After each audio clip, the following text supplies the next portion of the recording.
Everybody, and welcome to the PC Gamer Show. My name is Tom Marks, assistant editor here at PC Gamer, and we have some very special guests with us today. First of all, our Wes Fenlon, our hardware editor here at PC Gamer. Such a special guest. Yes, you are the special guest. No, our special guests today are Paul Neurath, CEO and founder of OtherSide Entertainment, and one of the co-founders of Looking Glass Studios back in the day. How you doing, Paul? Good. Welcome to the show. And then, of course, Joe Fielder. I can't remember your title now. Design director, excuse me. That's totally my fault. Joe, how are you? I'm doing great. Thanks. Good. Welcome to the show, guys. They're here to tell us about OtherSide's kickstarted game, Underworld Ascendant, which we're going to get a first look at some of the latest build, which you basically haven't shown since the Kickstarter was your very, very early build. Mm-hmm. Then we'll also be talking about stealth games, because we can't not talk about stealth games when we have one of the creative directors of Thief with us. We'll be talking about the newly announced Far Cry Primal. We have our regular Cat Fantastic quiz, which is an audio quiz this time. And then we'll be talking about cRPGs, and then RPGs in general, leading into Undertale being ridiculously highly rated on Metacritic right now, which I'm excited about all of those things. But let's start off with our regular Now Playing, where we talk about whatever we're playing or excited about right now in games. Wes, what have you been playing lately? First, take a breath, Tom. Yeah, I know. We had for those at the podcast, we had some technical difficulties, so I was trying to jump through the intro if I could. So I've been on the show about every 3 weeks or so. In the past, I think 2 times I was on, I was still playing The Witcher 3. Yeah. It took me 4 months to finish The Witcher 3 and ended up playing 85 hours into that game, but I finally finished it. And thought about jumping straight into Metal Gear, and I just couldn't. I didn't have the heart for another 50-plus hour open world, crazy expansive game. So I actually have been playing a lot of 80 Days the past week, which is this wonderful iPhone game that just got ported to PC and Mac, and it's basically an interactive novel. It's like a visual novel type thing where it follows the story of Around the World in 80 Days. So you're traveling around the world, trying to complete an entire quest in kind of 80 turns. And the setting is this amazing, late 1800s sci-fi steampunk interpretation of Jules Verne's kind of world. So it's much more expansive than the novel is, even just in terms of the amount of character it has. So you're riding on these automata horse carriages and flying in airships and crazy steam vessels, and it has just this really rich appreciation for different world cultures. And so you'll meet the Mongols, and you'll meet Native Americans in America. You'll go to Atlantis. You'll go through Africa, depending on what routes you take, and all these just interesting little stories that are woven together that I don't know how they wrote this game, because there's just so much text in it. It's 100% text, and there's 100 different paths you can take around the world. So I've been playing a few loops of that the last couple days, and it's really, really fun. I cool. love it. Yeah, and that was a game that you and I think it was Evan were excited about when you heard it was coming to PC, right? Because you played it on mobile. I played it on my phone last year for it was one day over the holiday break. I downloaded it because I'd heard a lot of good things, and I ended up just playing it all day, which is pretty rare for me to go from barely knowing what something is to then I sat in bed, the day after Christmas, and just played that game for 12 hours straight. Yeah. And just went around the world 5 times. So I was, when I heard that it was coming to PC, I wasn't oh, good, now I can play this, this text game on a PC. This is exciting. I was excited because they added another 150,000 words or so of plot to the story and a bunch of new paths. So I was excited for that part. Cool. But it's really good on PC. The interface is very simple. It's pretty much just mouse click to kind of go through text. But it works well. It's very pretty, and it's just easy to sit on your laptop and just kind of read. So cool. That's what I've been playing. Cool. And Joe, what about you? I imagine both of you have been playing Underworld Ascendant some, but quite a bit. have you been able to jump out of that? Have you been playing any other games at the same time? Yeah, I've been. I snuck in a little bit of New Game Plus on Witcher 3, and Metal Gear Solid 5 has basically replaced my sleep cycle. On the flight out here, I was playing Legend of Grimrock on the iPad, which was pretty neat as well. Is that Grimrock 1 or Grimrock 2? Grimrock 1. It's 1, okay. Yeah. Hmm. Yeah. They haven't put 2 out on iPad yet, have they? I haven't seen it. It's and 1 transfers over really nicely. It's actually a little easier to keep track of everything. You can the touch-based controls. You can react a little faster, and so it's pretty neat. Very cool. And so you said you were playing Metal Gear out of curiosity. Have you done any of the FOB missions or anything like that? I have not. I've been doing an inordinate amount of base building, but Okay. Not any of the FOB missions yet. Yeah. Our intern James has just been basically spending the last 2 weeks in like FOB hell. Like We made him. yeah, to be we clear. made him do this. And it was.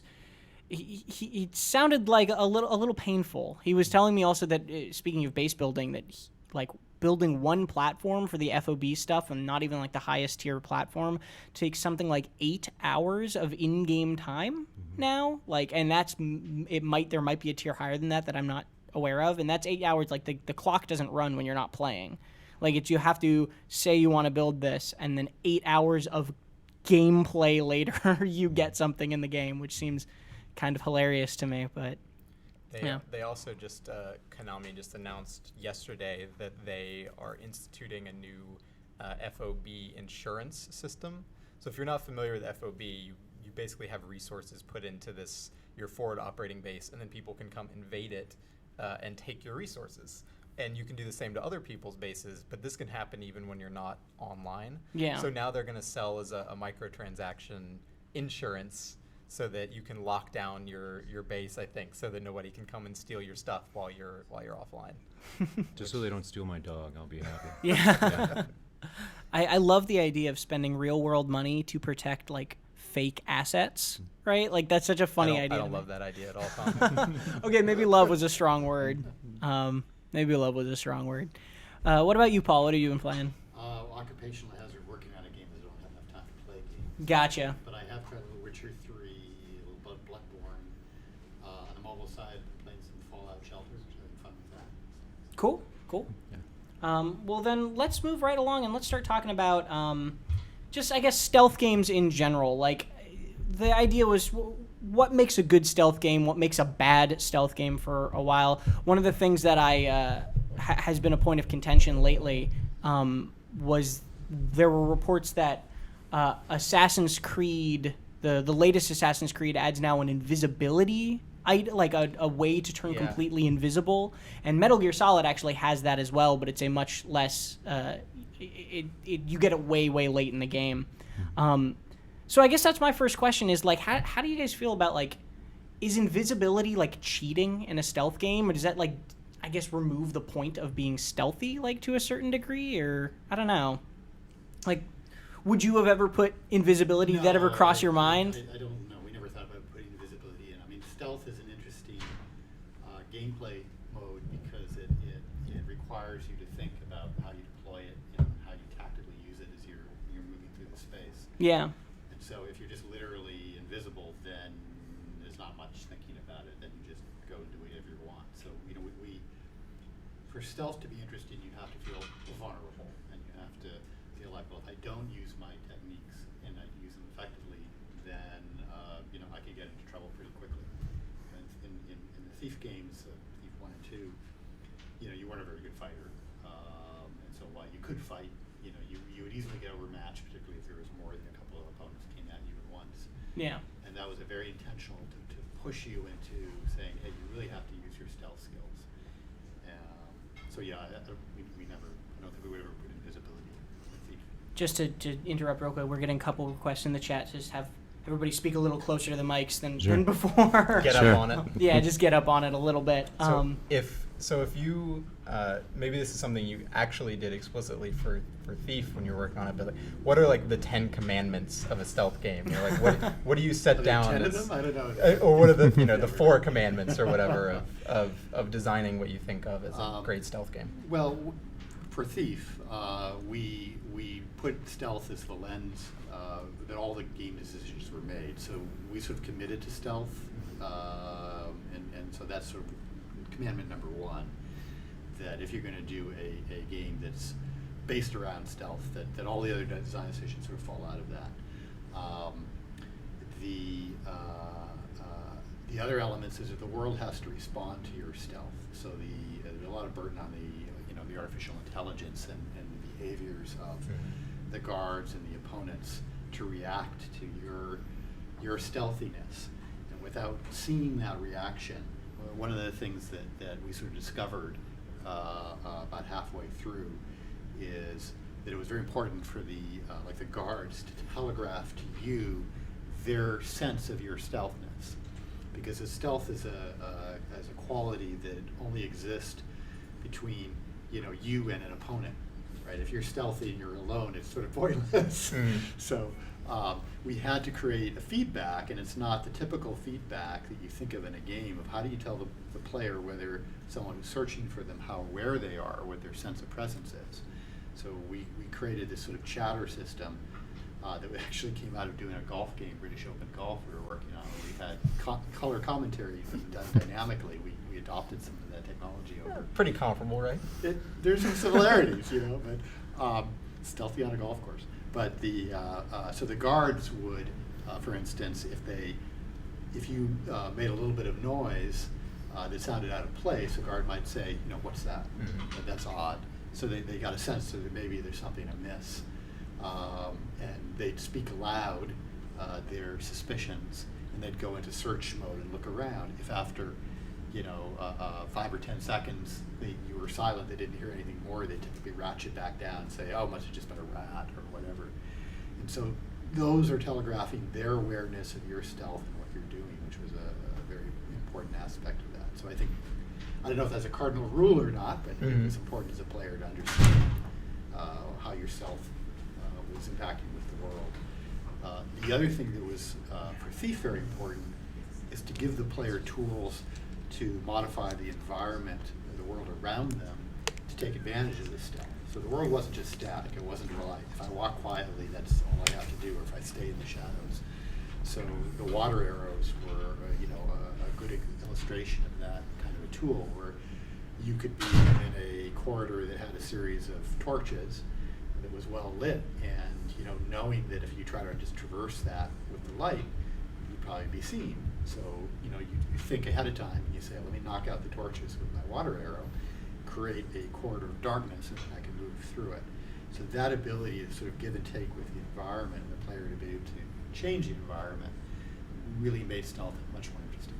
And that's something, a lot of what you're talking about, similarly, since you brought up Metal Gear, Joe, is like, I feel like when I was playing that game, a lot of it was learning the limits of how the guards could see you and when they would see you, and like how you could interact with your environment. And it's interesting because one of the faults of where stealth goes wrong in that game is that once you learn your limits, you learn that your limits are much lower than you originally thought they were, and you can get away with a lot more than you thought you could. And then the game becomes a little bit easier because you've learned oh, this guard won't react the way I thought he would, or something like that. And I think that's a key part of making, like you said, a really compelling stealth game, is having those limits be you'll get limited by them, as the name would imply of limits, but it'll prevent you from doing what you want to do, but not to an unachievable degree. It seems like a very, very hard, like a very fine line to walk. Yeah. I think they do something pretty interesting and fun for Metal Gear Solid 5 is that if you get up pretty close to one of the guards, they'll do the slow-mo where you have a few moments to knock somebody out or whatnot, and that gives you it's a little bit of give. It makes it fun. You can kind of game it a little bit, but you get a bonus if you never have those things happen at all. So if you just totally sneak up on everyone without ever triggering any of those, then they reward you for that. So I think that's kind of a fun give and take with that. Yeah, to S rank, don't you have to be pretty much perfectly stealthy? Yeah. But then also the perfectly stealthy sometimes gets lost for the quickness, where like I know that the speed run of Ground Zeroes, the prequel to Metal Gear Solid 5 Phantom Pain, I think the speed run of that game is like 3 minutes, and it's literally because they just sprint to a destination, and the reflex mode, that slow-mo, kicks in, and they headshot the guy, and then they keep running, and then they headshot the next guy in slow-mo, and they keep running, and like that's what I kind of meant of like the limits of what the guards will react to is lower than you originally think it is, because when you're first going through that game, you're like trying not to be seen at all, and like there's actually a viable strategy of just getting seen by everyone. I think one of the big challenges to me looking at stealth games just as a player, not a designer, has been finding the limits of the ambiguity that you experience, especially in three-dimensional games, where when you walk up to a guard, you know their vision isn't infinite.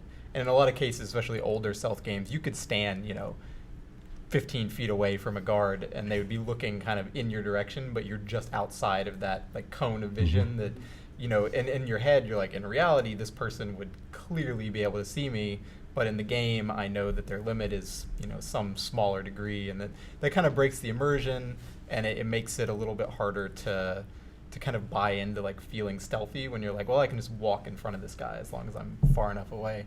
One game that I thought was really interesting in the way it subverted that was Mark of the Ninja, which was a 2D game that Clay Entertainment made that came out a few years ago. Have you played it? A fantastic game. Yeah, I thought it was the way they made every element of stealth explicit in the game was really interesting. Like every guard would have their like their vision cone like just circle around them, and the degree to which they would hear audio and stuff like that. And at any point that you crossed that that circle, they would see you or they would hear you explicitly, and anything outside that they wouldn't.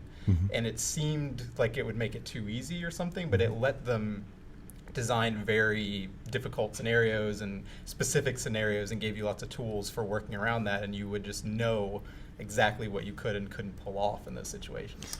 Commandos took a similar approach to Did it. it? Okay.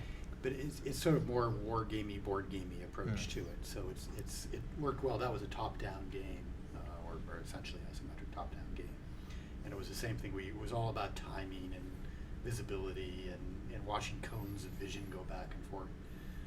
It's a different approach, but it works too. I think we actually really quickly need to take a brief break in the stream just to fix these audio problems one more time. Once again, sorry everybody that we're just gonna cut the stream for a short amount of time, and then we'll be back very soon. So don't go anywhere, and we'll keep talking about stealth games.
Hey everybody, welcome back. Sorry about that extended break. We had some technical difficulties that you saw the people below us scurrying around trying to figure out.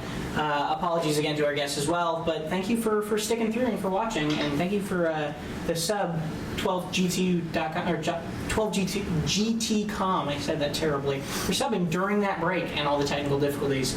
So let's get back into it, though. Let's jump right back into talking about stealth. I think one of the things you guys brought up right before we broke off was like the idea of like the zones, right? And like making stealth kind of vision and audio and that kind of those elements very explicit, as opposed to being more nebulous as they are in a lot of 3D stealth games. Yeah. Well, right, and if we go back to just talking about, I hate to beat the Metal Gear horse, but it is on my mind lately. The Diamond Horse. Yes, the Metal Gear Diamond Horse. The idea of like that game doesn't have any stealth cones compared to a game where it's like you can see the UI in front of the guard, like very, very, as you said, explicitly. Like I kind of like that way of doing it. I like the unambiguous stealth cone way. It of course will break immersion in a lot of games that are supposed to be like hyper realistic, right? But I don't know. There's some part of me where it feels more like maybe this is bad to some people, but it feels more like a game to me when I can see that object that I'm supposed to be avoiding. I don't know. Did you like? What's your opinion on that then? I think it depends on the kind of game you're making. If you're making a game that's more of a kind of a war gamey, tactical strategy game, I think it can really help. In a game like Thief, where it's supposed to be immersive, and your character, you're playing this Thief character, you're supposed to be using, your skills as a player and learning your skills without sort of the abstraction of it being a game with all these sight lines being rendered. So I don't think it works very well for a Thief. Right. Yeah. But at the same time, you still have like a light meter and aspects like gem. that. So it's a real the light gem was our UI, the one UI thing that we gave. Your one concession. The one concession. But it is a magical gem, so it fits in the fantasy. I think also as games get more advanced and AI in particular gets more advanced, you can do more on the immersive side, and kind of you have fewer instances where the player is going to lose immersion because a character does something really stupid when you walk 10 feet in front of them and they don't see you. We see less and less of that, I think, in stealth games. Are there any recent stealth games that you've, by recent I mean, I don't know, the last 5-10 years that you've played that you thought did stealth really well? Well, I thought Dishonored did some interesting things with stealth. I tried to play Dishonored as a stealthy character. What I found was that it could be a pretty challenging game, and there were situations where there were a lot of guards that I couldn't get through very easily, and I just didn't have time to like replay it 3 or 4 times a scenario, so I just whip out my sword and kill everybody. And soon I find myself falling back on fighting. You become a very powerful fighter in that game pretty easily. So I ended up with a dark and rainy all the time. Yeah, I was a total chaos in Dishonored and all the DLC as well. Yeah. But I wanted to play some. Well, that brings up another thing of like, I guess, like, do stealth games that are like, there's always that problem of the boss fights in stealth games, right? Like Deus Ex Human Revolution had that problem where the stealth Exactly. was really, really, really good throughout that game, and then it would throw you into an arena with a boss, and like the only way to get through those fights that was really fun was to just like use your overpowered like arm cannon and just kind of nuke them in 1 or 2 hits and just get through the fight. I must suggest that breaks sort of a first cardinal rule is if a game is about stealth, you don't want to have any gameplay that really breaks if you're trying to use stealth. Yeah. That was one of your commandments. Yeah. If you're doing a game that's all about stealth. Sure. And speaking of stealth, our audio team is going to stealth in here just for a half second longer to set up what looks like a very large boom mic. So hang in with us. This will be a much shorter break. Just a much shorter Where's break. the feed coming from? Yeah. Sorry, guys.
everybody.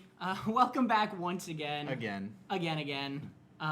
We figured it out. We are going with our lovely Blue Yeti Pro here, so thanks to Blue for sending that to us, I guess, a while back. We figured out the solution was get rid of all the really expensive equipment and just use one mic. That's where the failure was we spent too much money, I think. So we were on stealth boss fights, and the idea that boss fights in stealth games would sometimes, like in Deus Ex, force you, not the original Deus Ex, Human Revolution would sometimes force you into basically combat situations in a stealth game. And I think they said that the new Deus Ex, they want to try to avoid that. And then there was another game that I can't remember. I think it was Dishonored, actually, that would also, you mentioned, was a similar situation of, like, you have to just, like, shoot them with your wrist cannon, basically, and that was the easiest way to do it. Like, I guess the question I have is, like, is it ever actually possible to have a stealth game that, like, or a game that gives you a choice of play style where every boss fight, like, scenario feels equally rewarding, you know? Like, because I feel like the way you win boss fights stealth is, like, just sneak by them or, like, drop things on their head secretly. And it feels like no matter how you design it, unless all the boss fights are, like, very similar, there's always going to be some that are just, like, not, like, some ways to do it that just aren't fun, like, fundamentally. Like, maybe I'm wrong about that. I've never played the new Human Revolution or Human Revolution, so I'm not sure. I think it probably depends a lot on the type of player you are, what you get satisfaction from. But yeah, I mean, I'm sure designing to make every possible option for a game that gives you different options equally satisfying is and quite a difficult proposition. Yeah. So I think we have talked about stealth for what feels like a while, although maybe that's only been a combined few minutes. Feels like it's been half an hour. Yeah. So let's talk about the next item on our list, which is Far Cry Primal. Got announced officially today, accidentally yesterday. Thanks IGN Turkey. Yeah, for that little leak. But I'm gonna pull up the trailer real quick just to play in the background with no audio. Basically, for those of you who haven't seen it, it looks like what it's shaping up to be is a primordial caveman-ish themed, like tribal-themed expansion to Far Cry in the same way that, or expansion-ish thing to Far Cry 4 in the same way that Blood Dragon was to Far Cry 3. Mm-hmm. Is that right? And so it's like not necessarily a full game on its own, like more of like a large spin-off. But it's interesting because they're not going to have any guns and they're not going to have any cars, which seem to be like, those are pretty, like when I'm thinking of Far Cry, those seem like pretty fundamental pieces of those games. And we haven't seen much of it yet. I am disappointed because I'm pretty sure there's not dinosaurs in it. And I wanted dinosaurs in a Far Cry game real bad, but that's okay. There are woolly mammoths, so... Yeah, that's a consolation prize. Yeah, the woolly mammoths. Some saber-toothed cats, maybe. Yeah. But, so, is like, dinosaur-ish and, like, old school, is that the new, like, future warfare? Like, is that what we're doing now? Like, there was a period where everyone was just going to the future in space, and now we're, like, going thousands of years in the past, I guess. Like... Well, I think you can bear down on survival and have a lot of fun with it. I think it might... for me, like, hearing no cars isn't like a red flag because, playing, say, The Long Dark, which is being developed by some folks who worked on the Far Cry series. Yeah. The moment-to-moment of that it's really like you're hand-to-mouth, and it's a really, really fun indie title. Yeah, no, and that's another, obviously not mammoths in that, but it's a similar, like, exploring the wilderness sort of vibe to it. I guess that is a good question, is does the Far Cry formula need cars and guns? I think Far Cry, I'm happy to see it kind of get stripped back a bit, and maybe in more ways than one. Far Cry has definitely fit into Ubisoft's, their kind of style of game where you have this big open world, you've got a million things on your mini-map to go check out, and you have to skin 30 different types of animals to make, pants and holsters and stuff out of them. And that loop is fun and rewarding, and I'm sure there will be lots of hunting in this game. But setting it in, the time period they're setting it in, also gives them the opportunity to do more with those mechanics, like make hunting a more important mechanic than it is in Far Cry 3 or Far Cry 4. So I think that's potentially really cool. Yeah, yeah.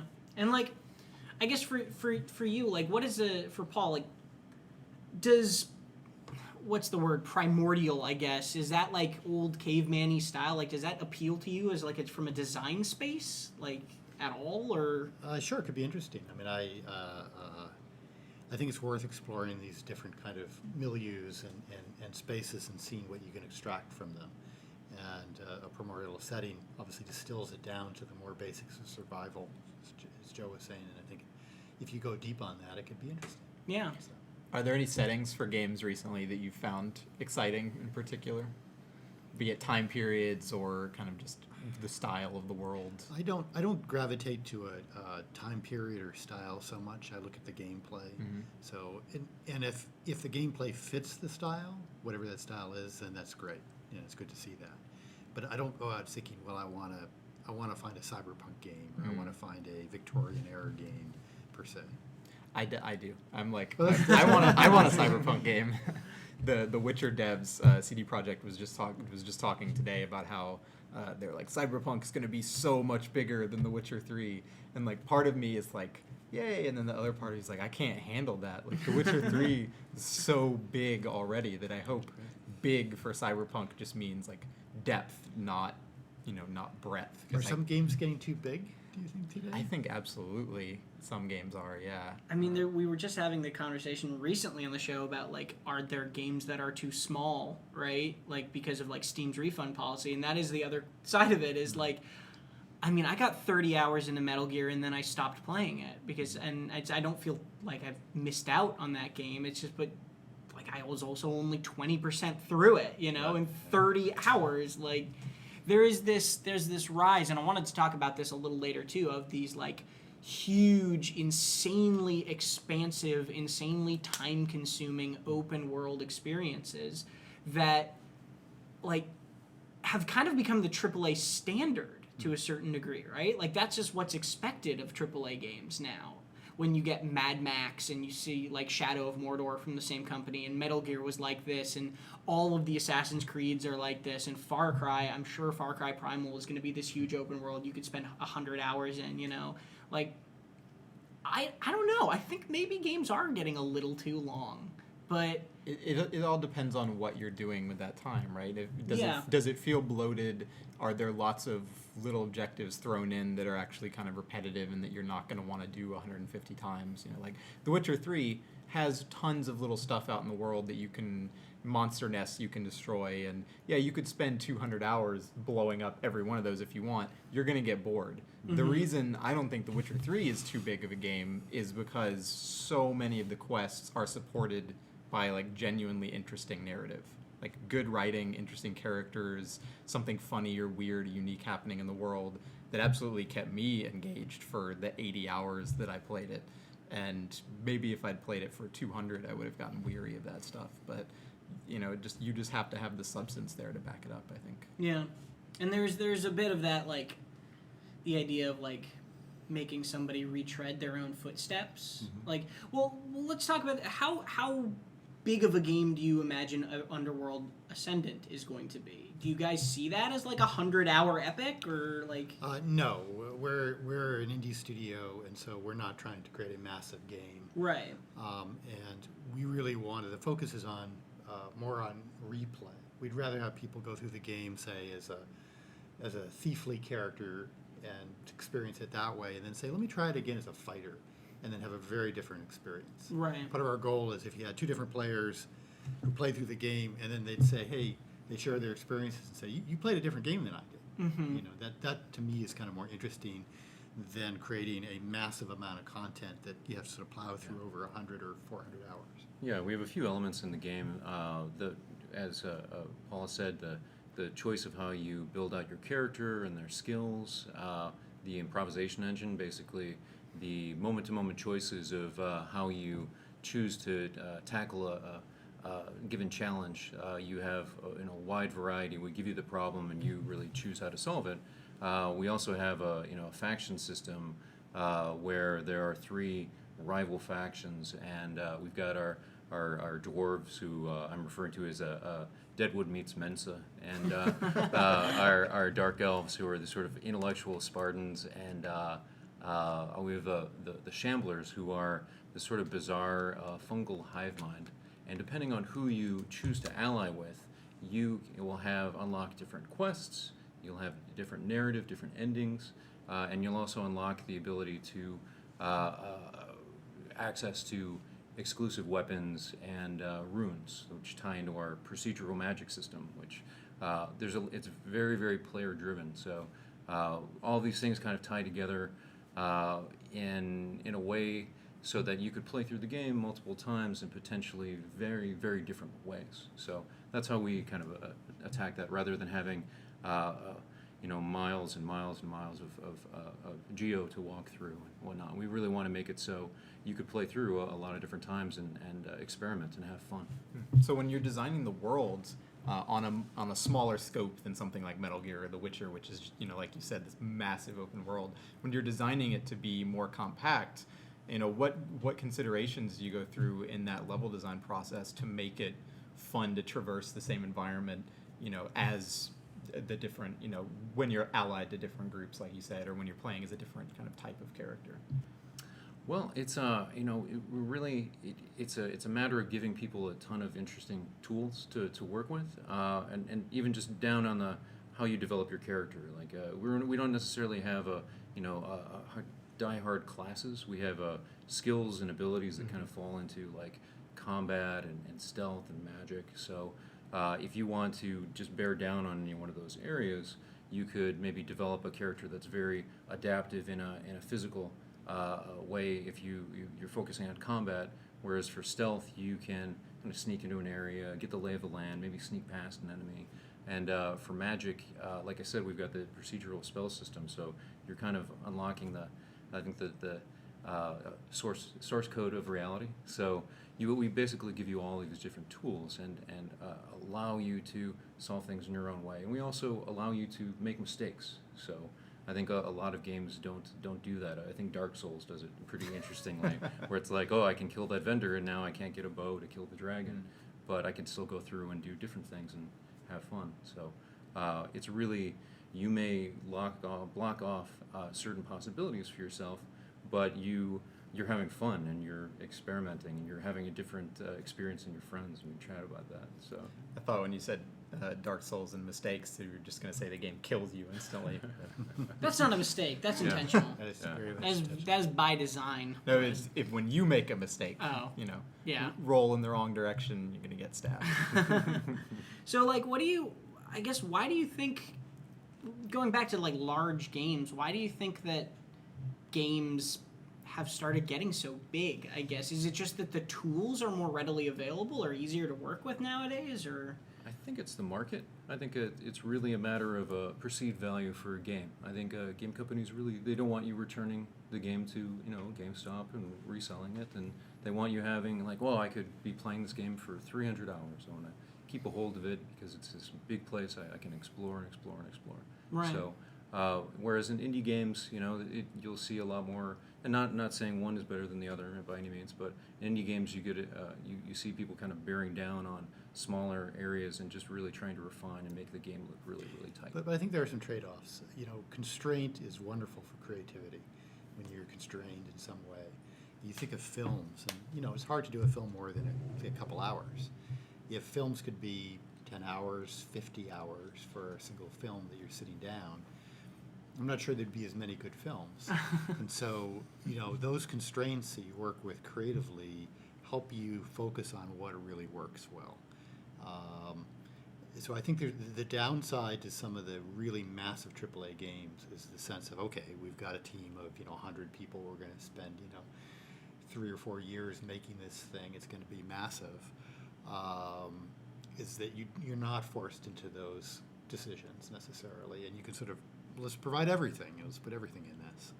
It doesn't necessarily make for a better game. It may be more impressive, but I'm not sure whether there's a trade-off there often. Yeah. So let's jump ahead then to our next topic for the day, which is a similar topic, which is cRPGs. We're going to actually breeze over the Cat Fantastic quiz. I'm sorry, we lost a little too much time there. But cRPGs are these games, like you were mentioning, that, well, they're coming back to a certain extent with Divinity Original Sin and Pillars of Eternity and these amazing... For those of you who don't know the term cRPG and might be younger and not heard it, because honestly, I hadn't heard it until relatively recently, not like this month or anything, just like, somewhat recently. It stands for computer RPG, computer role-playing game, and it's basically like the classic top-down like adventure RPGs, right? Well, we came up with that. The industry came up with that term because before computers, people just played Dungeons and Dragons. So those Right. were role-playing games, and then So you it had to started to specify. migrate to a computer. It's like, well, what is this thing? It's a computer role-playing game. It's fun to think of the time when cRPGs were the new kid on the block versus now we're talking about cRPGs as kind of this older genre that is sort of seeing a resurgence, and you've gotten to see both ends of that Yeah. spectrum. Yeah. So does it get you just kind of excited when you see games like Pillars of Eternity and Yes, it Divinity does. being successful? Yeah. Yes, it does, because those were some classic games in the day, and they've come back very well. Games like Wasteland and 2 and Original Sin and these games, they're very well done, and I think that players are rediscovering these, and some people who never played them in the first go-around, I think, are enjoying them, which is cool to see. System Shock just showed up on GOG. It's a little different than a Pillars of Eternity type game, but they finally were just able to The remastered version. The remastered. That was really exciting. Yep. I played around with the enhanced edition a little bit Yeah. and got my mouse working and stuff, and it looks nice. It's really cool that game is finally playable in a good state for everybody. Not You should change it back to classic control, though. I was messing around a little bit with the leaning and the 3 different buttons you use for going prone, crouching, standing up. I'm like, man, we have it so easy these days. Everything is just contextual, like one button to do stuff. And it's much more complicated. So what have you guys played? Some of the recent cRPGs? You mentioned Wasteland and obviously Pillars. Wasteland 2, Pillars, yeah. I played around with some. Again, I have so little time that when I play a game like that, it's, half an hour. They're such big investments too. Is another thing.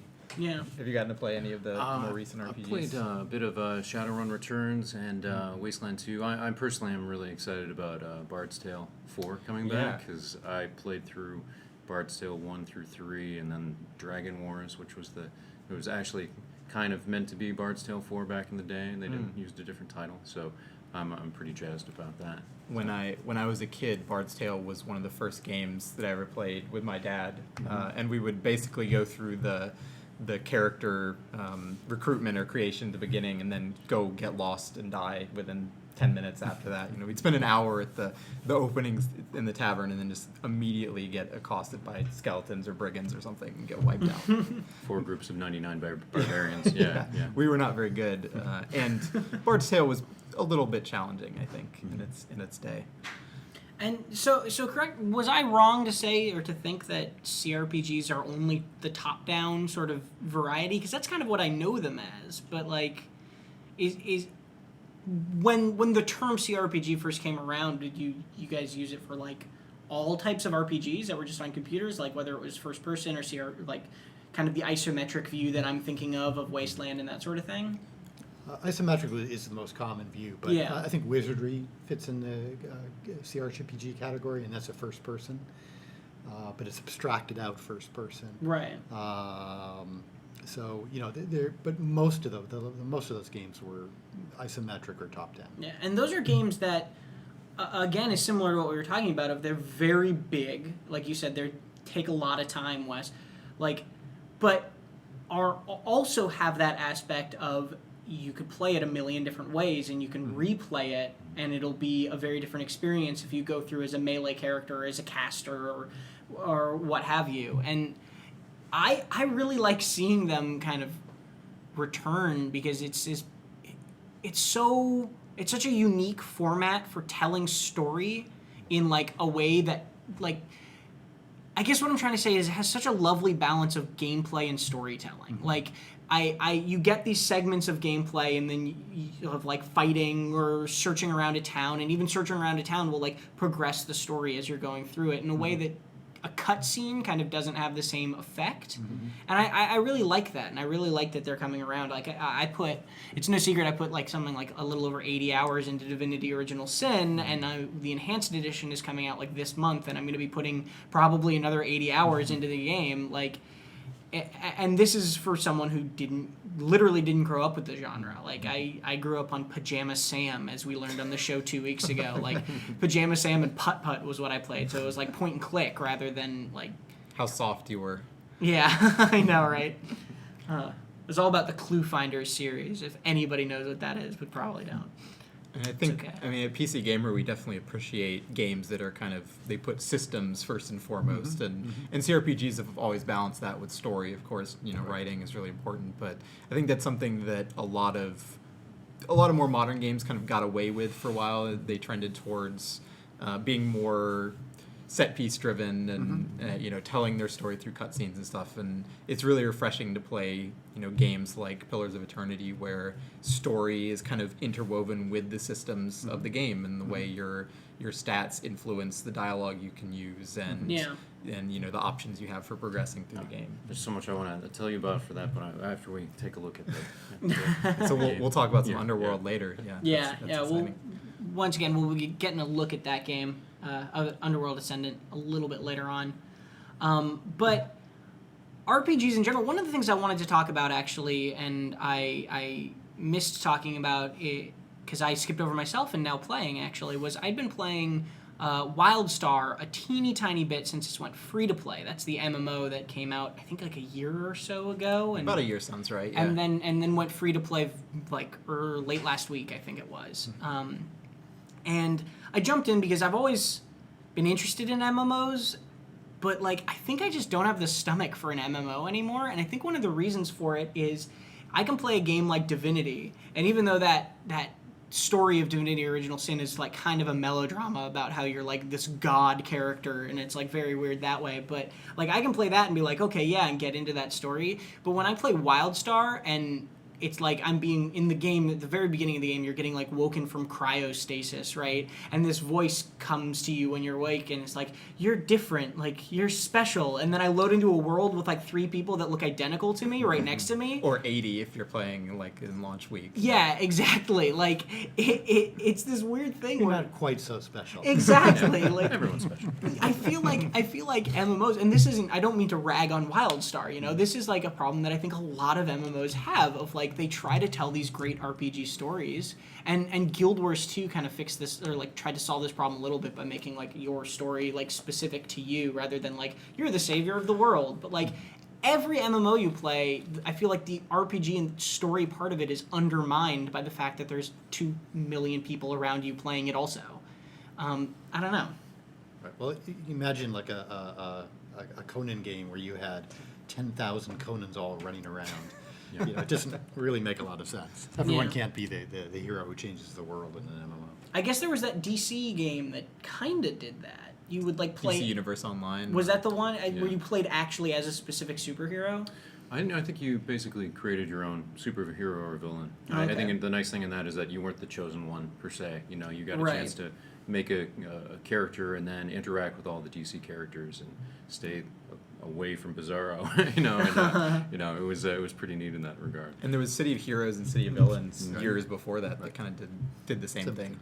Yeah. But it's all about the social, play in the MMO. Yeah. So it's party play, it's with your friends, and you're doing these quests, and it's not a traditional RPG in that sense, certainly. Yeah, no, definitely. It's you play it for a different reason, maybe. Right. You don't play it to be the savior of the universe. Right. Play it for that loot. Yeah. That grind. The grind. That ding sound every level up. So what did you think of WildStar outside of not feeling special? I think I didn't like it for the same reasons I don't like any MMO, which is just like I don't play games about grinding anymore. Like there was another game that I can't remember what it was specifically, but I was like really excited for it, and then it was just kind of like a grindy RPG, and I just kind of didn't have the stomach for it, like it's not that I think that WildStar solves some of those problems with its combat system. It was much more dynamic, you could see the UI of where you were shooting and where they were shooting at you, and it was much more engaging to actually play, but it still had that feeling of like go kill this many of this thing or go to this spot and do this, and it just felt I just don't like. I don't think I'm for MMOs anymore. I used to be. I used to like WoW a lot, but I've grown out of it. I'm an old man now. They're not my genre either. There are a few things I don't like about them. I don't like gating the world off where, you're level 15 and you like, oh, I want to go to this area where there's level 40 stuff. And like, technically you can go there, but the way mobs are designed and stuff, you can never really experience anything. And they won't let you fight tougher enemies because they always do level scaling. The loot grind doesn't hold much sway for me. I tried to play Final Fantasy XIV for about 2 or 3 months and leveled most of the way through the game and then realized I was not having fun at all. I just really like Final Fantasy. If you played it for 2 or 3 months, that's longer than most. Yeah, it was one of those games that I Spend would with time, play with friends, and I did enjoy spending time with them. But at some point, I realized like none of what we're actually doing here is entertaining me in the least. I would much rather spend this time playing something else with them, and that's what we did. So. And that's not really to speak ill of like MMOs and their like a lot of people like MMOs clearly. Like it's just that it doesn't sit well with some, right? But jumping to a different RPG, I want to talk about Undertale a little bit. Have either of you guys played Undertale? Or anybody played Undertale? No, and I've heard people talking I've only about heard saying good things about it. Yeah, but I haven't Undertale played it's this kind of weird Earthbound vibe-ish RPG that's It's hard to coming out. describe, right? Yeah, it is hard to describe, and it's this indie RPG that's I think it's like $10 on Steam, but it currently has the highest score on Metacritic of any PC game, and Of all time. Of all time. Beating Half-Life 2 right now. yeah, it's at and for the record, just flat out, like we are always cautious about giving Metacritic too much like credence or power. You hear these really sad stories about like people not getting bonuses unless their game gets an 80 on Metacritic, and it's like I think we all at PC Gamer agree that like that's kind of messed up, and we don't want to. But it is also the best current score aggregator for looking at a game and how it's been getting reviewed and saying, okay, let's see what it has. The other one is called OpenCritic, the competitor that came out for Metacritic. Just launched, yeah. Yeah, that just launched. I think Undertale has like a 99 on that, so it's like clearly really, really high. Yeah, so just to look at the list, Undertale has a 97. Half-Life 2, Grand Theft Auto 5, Out of the Park Baseball 2007, The Orange Box, Half-Life, and BioShock are the 96s. So this game is currently aggregated higher than all of those, which, regardless of if Metacritic is a flawed system or not, is still incredibly impressive. Like, And it's great that an indie studio can do that. yeah, it is. It is really cool. And By the way, who else is surprised that Out of the Park Baseball 2007 was... I don't think I played that one. That must have been a great year. Yeah. That's like a baseball sim. That's weird. It's got a Rock on, guys. 2.6 user rating on Metacritic too. Wow. Maybe But- there's one review for it. Okay, so this is what reveals this a little bit. Is it's got 5 reviews on Metacritic. Okay. So it's sort of like Yelp when you go to a little out of way place and it only has 2 reviews. Yeah. And it's got 5 stars out of 5. Yeah, It's yeah. the guy who owns the restaurant. Yeah. Well, is this that- is best restaurant. Is that a factor of the Undertale? Wow, man. Is that a factor of the Undertale score that maybe the people who reviewed it are the ones who played it and like were like, wow, this is incredible. Nobody else has played it or reviewed it. I want to get the word out. And so they gave it a 10 out of 10 score. And then suddenly it's got this crazy high review because the people that didn't care about it or hadn't heard of it because it was this indie game just didn't bother reviewing it. Like that's got to be part of it. I'm not to belittle the game or anything. We gave it a 91. 91, yeah. Richard Cobbett gave it a 91 in an editor's choice, which for us 91 is like it's pretty dang high. Richard Cobbett doesn't mess around. He doesn't give inflated scores for games. But I mean, what you mentioned is certainly a thing that people have this this view of game scores often being very high, like the 70 to 100 scale or something. But part of what influences that is not every game gets reviewed. Not most of the games that would get a 10, or a 20 because they're just non-functional, totally broken. Nobody spends the time to play those very often. So most of the games that we review and that most other sites review are actually at least decent. They're at least playable. So that kind of pushes stuff up some, and I'm sure fewer people have played Undertale than the latest Call of Duty. So what's good about Undertale? It's kind of this weird challenge of like what you think of as an RPG, right? So it's like, it's, as Tyler was saying, very mean, right? Like he would fall, like it would just be like a jerk to him, like really like emotionally to him. Also, the character is like this very ambiguous pixel art sprite, so it's like not supposed to be a guy or a girl, and that's supposed to like, you're supposed to impart your own kind of perception of it onto that character. I think the combat system is the thing that a lot of people have really, really appreciated, and it has weird, unique combat that even I can't describe it without giving away too much of the game. But it does change in some interesting ways throughout it. And you can date a skeleton, so that's a thing. I suppose. That's why it's getting 10 out of 10, right? Yeah. It's just the skeleton dating, and that's pretty much it. Is there going to be any skeleton dating in Underworld? I guess now has to be, yeah. We're going to have to go further and it's do the like new lich thing, yeah. dating or something like that. Let's get on that. So I guess from the perspective of OtherSide, like, how much do you guys put credence into like score aggregators like Metacritic? Like, do you? I'm imagining you guys aren't like basing your bonuses off of the score that Underworld will get, like, or because you're a Kickstarted. Bonus you give yourself. Yeah, Yes. because you're a Kickstarted endeavor. Like, do you care less about reviewers as long as your backers are happy? Like, how do you balance that sort of thing? That attitude, I guess. I think any game designer would like to get good reviews, but you're not ultimately doing it for the reviews. You're ultimately doing it because you have some vision and you're trying to see that vision through. And you at some level you're hoping that people will dig that, will get appreciate it. I think if you chase reviews, that seems unwise. Mm-hmm. Either your version is going to work and it's going to connect with people, or it's not. So, Yeah. and I think as an indie studio, and particularly the kinds of games that I've been known for, Looking Glass, we like to break some of the rules and surprise people. So who knows how people are going to review that? Yeah. What are some? I'd love some examples of that you mentioned of some times How where about a you first winning person game where you had to use stealth instead of guns? Yeah, where you're a vulnerable main character. That was a real Vulnerable main character, big. That and Doom was the big thing at the time when Thief came out. So it was a kind of a radical thing that you had to sneak around because, man, if anybody spotted you, you were out. As opposed to running around taking out these guys. When Thief was in development and we were working with IDOS as a publisher, there was a lot of questions about, is this really going to work? Does anyone want to play this game? This doesn't really make a lot of sense. Why you can't just run up and behead somebody? And there was a lot of questioning, and we had to stick with our conviction that, well, we don't know ultimately if there's going to be a big market for this, but it's different and we want to try it out.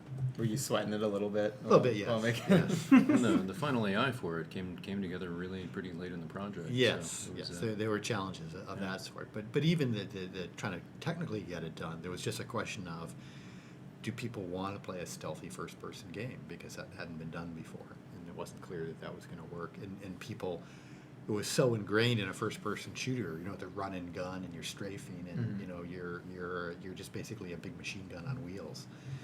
In these games of that era. And still today, that's true of a lot of first-person games. So it's a very different approach. When you make a game like Thief that kind of defies convention and then it's successful and you find out people do actually want to play this, and then you make a sequel like Thief 2 or Underworld 2. What do you do then to try to? Then you're working within this new convention you've established. So then, what do you do to push that forward into challenging what people expect at that point? Well, it's interesting you asked, because both Underworld 2 and Thief 2 shared a commonality that those were sort of relatively quickly done sequels to the original games. And in both of those cases, our target for what we really wanted to do creatively in pushing it forward was Underworld 3 and Thief 3. And we didn't get to do either. So we didn't really fulfill that, but we wanted to to go deeper with it. Once we saw that stealth could work, it was, well, now where can we take this? Where can we go with this? And I think with Underworld Ascendant, it's where they are, 20 years later, it's an opportunity to actually take that forward. Yeah, Should we- there's actually for the Ultima Underworld 1 and 2 were games that really pioneered systemic gameplay, the sort of emergent gameplay that you see in a lot of games, since games that like the Deus Ex series and whatnot that were very inspired by that series. But there are still aspects of that haven't been capitalized upon. So one of the things we're trying to do with Underworld Ascendant is really take that sort of emergent gameplay to the next level. So we'll get a chance to show you how. I feel like we should move in that direction so we can talk about Underworld. Let's actually do that right before the Twitch chat Q&A. We're gonna be showing you. This is one of the first looks at the current gameplay of Underworld Ascendant, which is OtherSide Entertainment's. And this is very, very early. This is, again, our first playable that we're showing. And this is just showing you one kind of encounter. In this case, you're a female rogue character with a little bit of magic skills. And you've dropped into a dwarven area. They're great works. And this is definitely a far cry from what we saw in your Kickstarter video, which you guys said was very, very much like placeholder prototype. Hopefully people see the visuals have come a long way. Yeah, definitely. We're really pushing the engine very hard. We've shifted to Unity 5 on this and doing a lot with graphics. Is that a lava tree? That is vortex. a lava vortex, Okay. technically speaking. The dwarves have taken this artifact, which is kind of the heart of a fire elemental over here, and are using it to redirect lava up into these vents up in the ceiling, and it's powering their machinery. It's being used for epic purposes and mundane purposes and everything. And the thief doesn't really care about that. She just wants the valuable artifact. So is this like a mission? Essentially, like this is what a mission would be. This would be right? an example of or our quest. a excuse quest me. where the thief says, hey, someone says, if you can steal that artifact, Right. it's worth a lot. Of course, she's kind of wrecking the dwarven works, but she doesn't care. She's a thief. Yeah, Right. it's a peek at the improvisation engine through the lens of one character, and this character is basically unarmed except for a few spells, and is having to really think on her feet and utilize the environment to survive against, well, I'll let you see. She grabs the artifact. Somebody objects. This is the Shadow Beast, which was a character we had, or a monster we had in the original Underworlds. Rendered a little bit differently. Right. And do you guys try to bring a lot of that, the old kind of Underworld assets, or Yep. not assets, but like we monsters have some and that sort characters and monsters and of settings. things? Familiar faces. There's narrative hooks into the first two games, and yeah. So here she has the artifact, which allows her to now control the lava flow herself. Ah. So she's going to use the lava, the heat, and the light to try to keep the pursuing Shadow Beast off her tail. Yeah, the Shadow Beast is a kind of a peek at what we're calling our strategic ecology, and what that is, it's something Paul's pushed us on. The original Looking Glass games had, like I said, they have very pioneering systemic gameplay. Sometimes you had to dig in a little bit and really find how those systems worked. In this, all of our creatures are going to have these readily observable traits, strengths and weaknesses, wants and desires. In this case, the Shadow Beast is near invisible in a low light situation, but he always casts a shadow. He hates light. He'll destroy torches, try to put things out. And he's also very sensitive to high levels of light. So you can kind of observe these things and really try to formulate strategies around them. This is really a flip of Thief in a way, because the creature is using stealth against you as a player. You're trying to create light sources. He just went invisible. He just went invisible, but he's going to extinguish that light behind you. So he's using thief-like tactics against you as a player, and you're trying to counter. And you said this is just one kind of class, right? Or like this is one play style of approaching Right. the shadows. So if you happen to be a really strong fighter, you might have just at the beginning just taken it on head to head and killed it and not gone through all of this. And this is also an example of your player choice, is that this is a rogue character who has a few spells, and you may decide by looking at like, hey, I really like magic. I really like playing around with this procedural spell system, but I'd like to sneak in and get the lay of the land and see what sort of spells I should prepare for. So I'm going to do some stealth abilities as well. So you can really mix and match and make it your own play style. That's I right. have to say, I was just watching some Ultima Underworld yesterday from a playthrough, and for some reason, even knowing you guys were working in Unity 5 and that it's not 1991 anymore, I wasn't quite prepared for it being this much more atmospheric than the original game. Yeah, this is still not the final look of the game. We're still, but it's The it's a first big first peek at it. step We'll away. continue to make visual improvements and such. So what just happened there with the Shadow Beast? With the light gets to a certain level of intensity, the heat and the light, the Shadow Beast just spontaneously combusts. You just blew him up. Just blew them up. Has to get to a very high level though, so it's difficult. You need all this lava. A lot of lava. lot of lava. The lava vortex looked really cool. It's kind cool of- element. We wanted to show. So this is just a very small corner of the abyss, but we wanted to show a signature space, and obviously the abyss, as in the originals, is set in an active volcano. So having one of the lava events, that lava event was 3 kilometers across, so it's a huge lava event. We just wanted to show that as a piece of it, so it doesn't look like a generic dungeon. Yeah, our dwarves are. You get a little hint at their, as Paul said, the great work. It's our dwarves are a little different than in other fantasy games and novels and movies. We're really trying to take this mantra of fantasy evolved to heart, and they actually may be taller than the definition of a dwarf. They may have evolved a little taller than that, but they're like the only race within the Stygian Abyss that is there intentionally. They actually want to be there, which is crazy. It's a really, really harsh place to be, but they're there. They have this philosophy that is, they see nature as this brutal force that has to be tamed, and to actually stop a volcano from erupting, something we haven't even done in real life, is if they can do that, they can do anything.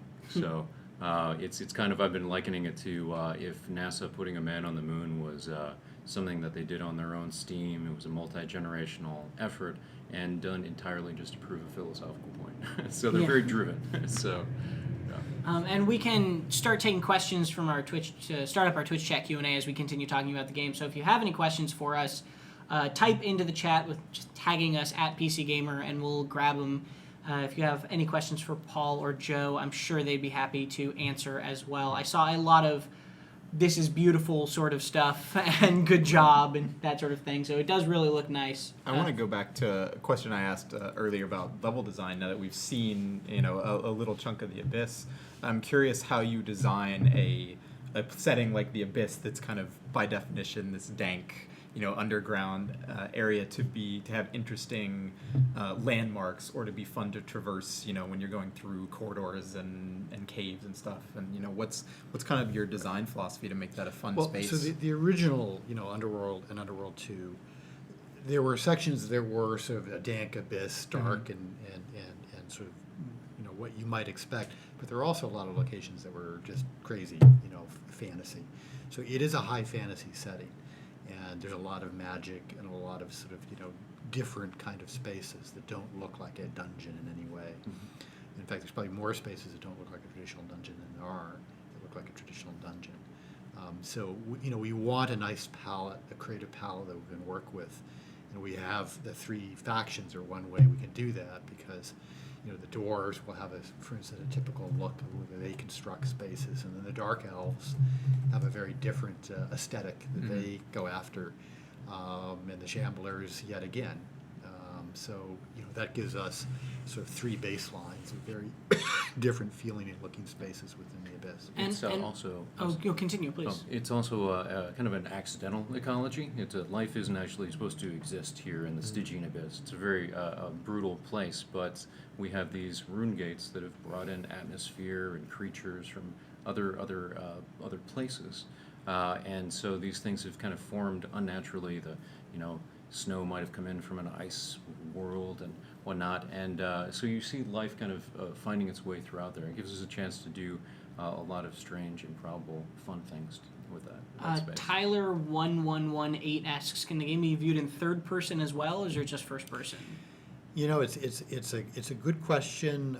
We've kind of strongly leaned to purely first person because that's just the aesthetic.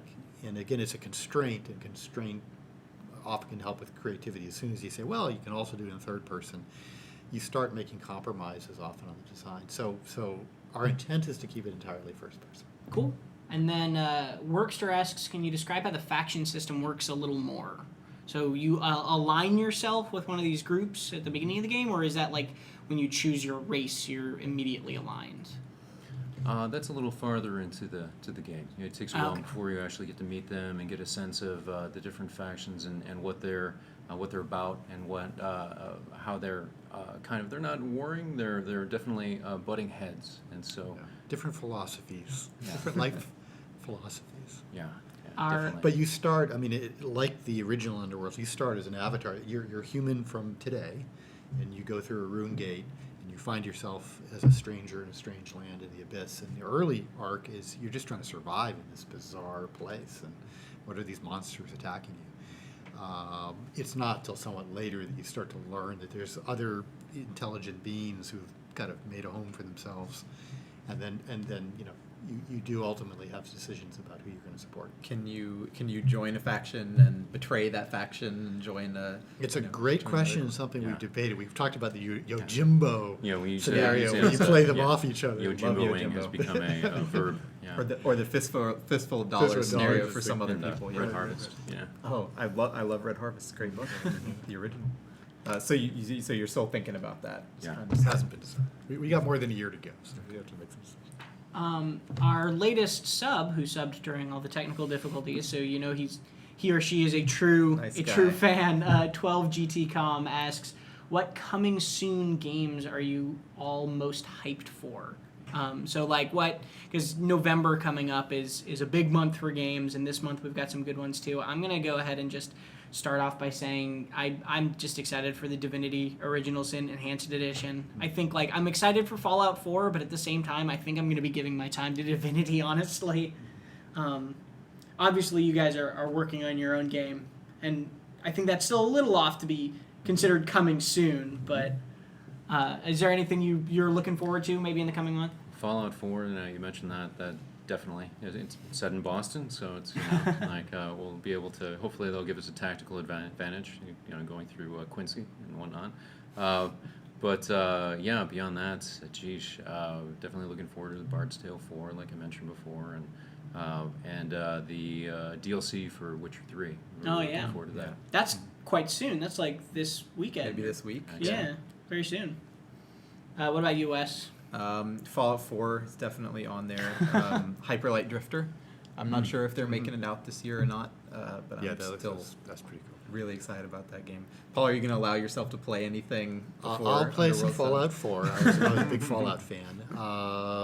And Dishonored 2, but I'm not sure when that's coming out sometime. Yeah, A I little guess bit further. next year probably. Next year, but When is No Man's Sky due out? No Man's They, Sky was they pretty still awesome. haven't said. Oh, I can't- they were I just can't on the Colbert report, or not report, sorry, the Yeah. Colbert late night with Stephen Colbert last Yeah. week, and did not give the date out, so it's still Somebody playing it close to the chest. Somebody actually in our comments had a really interesting on PCGamer.com had a really interesting observation about that they seem to be bringing like the same anything can happen procedural demo to basically every time they've shown the game over the last like at least 6 months, at least since E3, right? And it's kind of funny because the game is all about like every time you play it's different, anything can happen, and since they're bringing the same the same basic like demo slice every time, it makes the game kind of feel like in my mind like very similar. Every time I see it, it looks like the same things are happening, even though fundamentally what their game is about and what they're trying to show off is that every time it's different. So it's almost like I feel like they just need to tell us when it's coming out at this point. Like I know that obviously it's hard to commit to that sort of thing, but I just want to know, man. Like Be when it's done, hopefully. Yeah, and not, yeah. and not before. that is the main hope, yeah. That actually I think is a good leads to a good question for you guys. Is like game fans most of the time want to play the game as soon as it's possibly ready. Some people are fine with delays because they'd rather see, a polished game or whatever. But you were talking about working within constraints, and I know for a game to ship, inevitably you have to cut features. You have to make hard decisions. Can you talk a little bit about that creative process? Well, one advantage we have over when we're doing the original Underworlds is we're going to do digital distribution, and so you can release a game and then do DLCs and much more readily do expansions. You're not locked into a retail kind of a cycle. And patches. And patches. And so we're going to try to stay on our schedule and deliver it. And that does force you to creatively decide, well, what's most important? What's the most important experiences here, and kind of keep it a little leaner. But then you can expand it from there, and you can continue to build on it. So it's not, these things now have lives that go well beyond their, initial commercial release. And I think that's a good thing. I mean, if treated well, done well. Jeffer the Frog asks a good question of, will there be as much emphasis on sound and music as Thief 1 and 2 had? And will Eric Brosius input into this aspect of development? So probably yes is the answer to that. I mean, it's not going to use sound quite in the same way that Sound in Thief was just absolutely essential to the gameplay because it was all about stealth. Which we talked about a bit earlier. And this isn't all about stealth. So from that standpoint, it's not so heavily, or gameplay doesn't revolve so heavily around sound. But we've got in this demo has some awesome sound in it. We've got a full sound environment and ambience, and you will use sound to play. I mean, you'll hear things around you. One of the things we want to keep visibility. The demo doesn't show this, prototype doesn't show this so well, but typically your view radius will be somewhat limited. It'll be somewhat claustrophobic. We're trying to, it's a more intimate view. Mm-hmm. It's not like a Skyrim where you can see for miles and miles. And so in a dungeon crawl kind of context, there's a lot outside your view radius, and you'll hear it, monsters, before you see them typically. Yeah. And sort of wondering what's around the corner there's a lot of fun tension there to be played. But then the audio has to support that. Yeah, I think we're going to have a lot of fun with the sound design for it. Even with the Shadow Beast, we definitely wanted to key off of Scary Monster in the Dark. Some of the Shadow Beast growls are inspired by the sort of a low growl that an alligator will do when it makes the water, dance on its back. It's a sort of mating call, and it's just a very unnerving sound to hear from something that's sneaking up on you in the dark. So I'm really glad I've never heard that sound in person before. Well, we don't have Eric Brosius. He's at Harmonix, but Terry Brosius is actually going to do some voice acting for us. She was the voice of Shodan. Gotcha. Yeah, and that's exciting. Stephen Russell from the original Thief series. Oh, very cool. Yeah. Very cool. Well, I think that's all the time we have for questions today. Thank you very much to Joe Fielder and Paul Neurath for joining us today on the show. Once again, to everybody at home and to you guys as well, sorry about all the delays and the problems, but I think we hit a lot of really cool things, and thank you for bringing Underworld Ascendant to show off for us. More on that. Do we have a website or something you can pitch for that? A shout out to? Underworldascendant.com. There you go. And follow us on Twitter at OtherSide_games. There you go. There. So if you want to learn more about Underworld Ascendant or see that video again or in the future, underworldascendant.com. I've been Tom Marks, assistant editor here at PC Gamer. Thank you very much for joining me. Also with Wes Fenlon, our hardware editor. I mentioned you first at the beginning of the show, so I'm mentioning you last now. But it's fair enough. Thanks very much, everyone. We will be back again next Tuesday at 1 p.m. Pacific time. Hopefully this time without as many delays or bumps in the road, but we once again appreciate you sticking with us on that one. So we'll see you then, and thanks again.